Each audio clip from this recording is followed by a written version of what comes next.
ময়লা চিনো তো, যেগুলো কোনো কাজে লাগে না, আবর্জনা, রাস্তার পাশে ডাস্টবিনে যেগুলো আমরা ফেলে থাকি, অথবা বাসার কোনো ডাস্টবিনে, যাই হোক।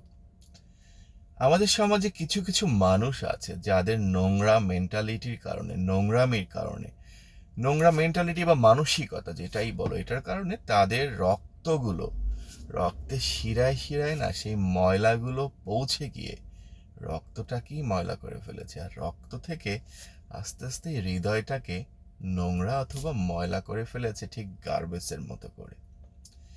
নোংরামির শেষ সীমানায় তারা চলে গেছে।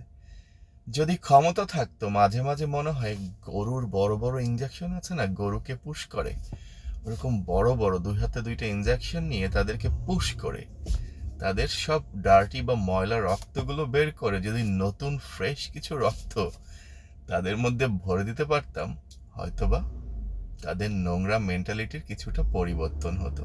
কিন্তু কি করব, ক্ষমতা তো নেই। তাই ময়লা মানুষদের বলছি, নোংরা মানুষদের বলছি, মানসিকতা চেঞ্জ করো। সুন্দরভাবে বেঁচে থাকতে হলে নোংরামি না করলেও চলে।